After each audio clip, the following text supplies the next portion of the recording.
Hello, hello. Hello. Welcome back to Stake Your Wealth live edition. That's right. Today, you have your hosts, Greg and Mary Daphne. Nice to see you here for this conversation. Yes. I love this topic today. Yeah. So what we do in these lives is basically go into more depth on the lessons that we release every week. And this week's lesson was about how we think of retirement the wrong way. Yeah. And this is something I have very strong opinions on. Put lightly. To put lightly, and I'll let anyone know it. And the reason I have a strong opinion on this is because I think the way we think about retirement in the sort of common and broad sense is quite detrimental to the way that we approach our careers. Yeah. How we live life. And how we live our lives. Yeah. And the sacrifices that we make. Right? For me, I think people have a very sort of flowery and fantastical vision of what retirement is. Mm-hmm. And I can speak from my own experience, having reached a very sort of basic level of financial independence in my 30s, and my plan was to retire. It's not remotely as glamorous as one might think. I mean, look, if you get an insane payday, win the lottery, right, and you have literally more money than you could ever spend, okay, that's glamorous. Fine. Most of us aren't going to have that, and that's not what I got. But I got enough money to do what I want to do, right? And again, it comes down to what your definition is of enough, right? So for some people, what Greg considers enough might not be enough for you. What I consider enough might be, different from your definition of enough. Yeah. And so when you are thinking about doing something like that, kind of untethered, then you really do have to have sat down beforehand, before taking action, and to really understand what your definition of enough is, as well as the people who might be reliant on you or in partnership with you, right? It's a conversation to be had.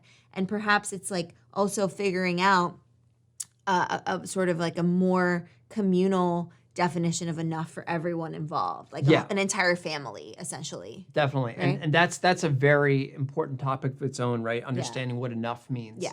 And you're right that it really it varies wildly. So in last week's discussion, we talked about passive income streams and essentially getting that up to a point where you can use that to support yourself. And to your point, the lower you can set your cost of living, the sooner you can reach that point. And so what I essentially did was set what most people would consider a very low level of cost of living, in order to not need to earn a salary anymore to support myself.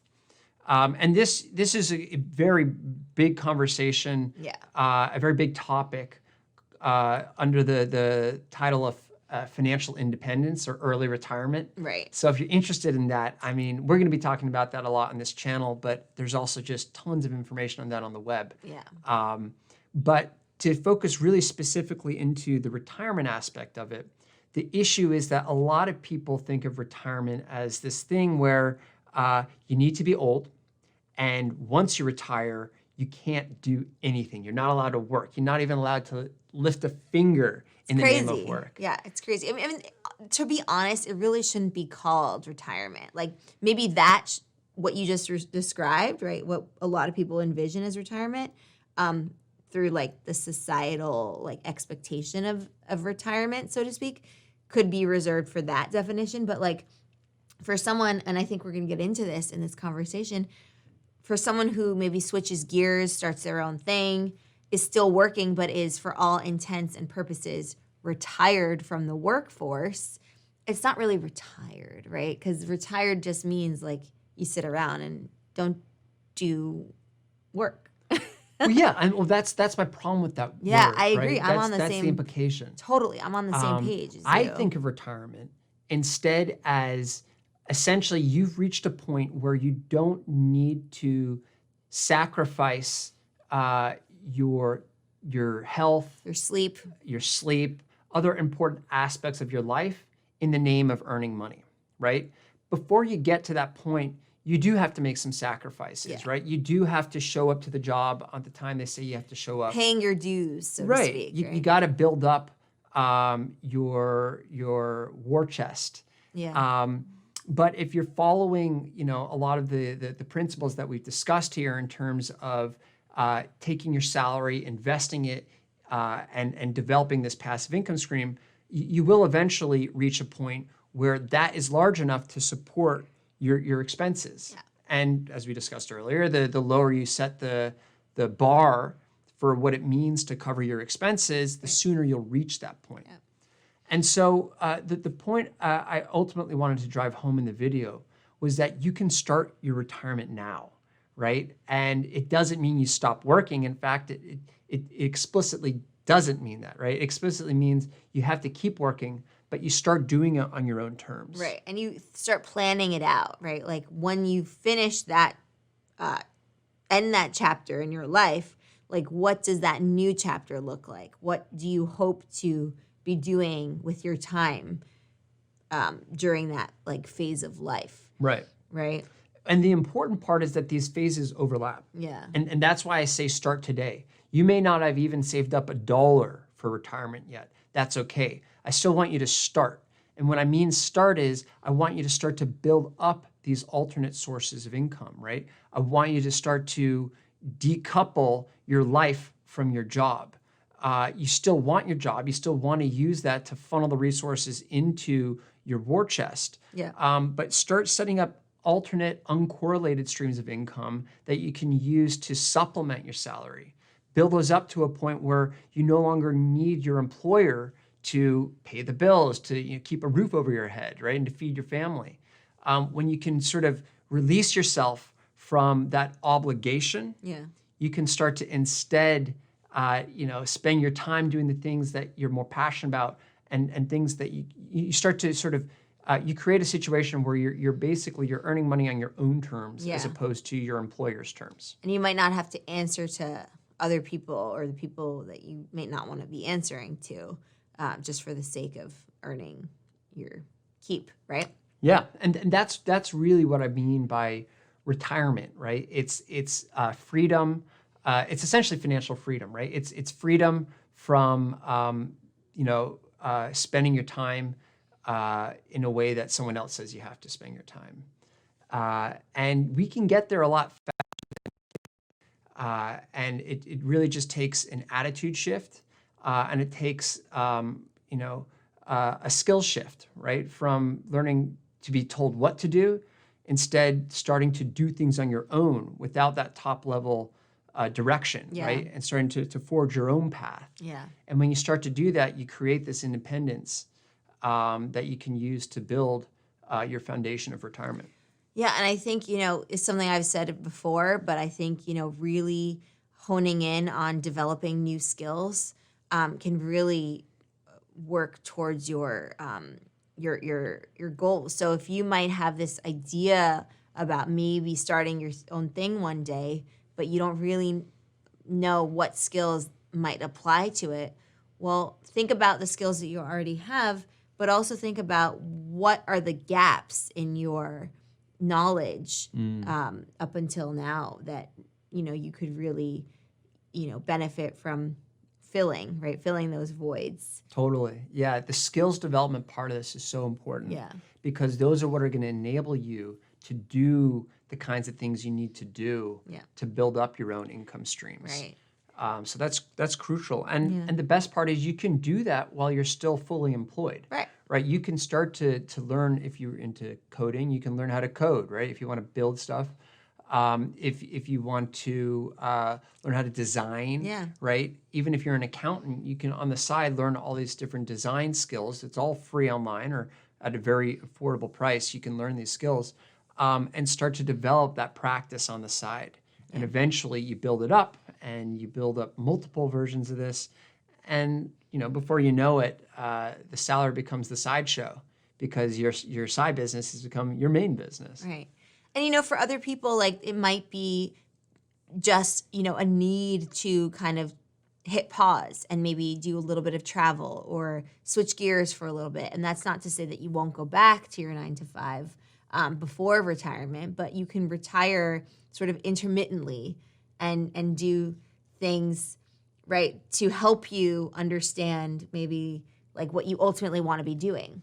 Yeah, that's interesting. I would say that on and off to me still wouldn't be retirement because you still have to eventually come back to the fold.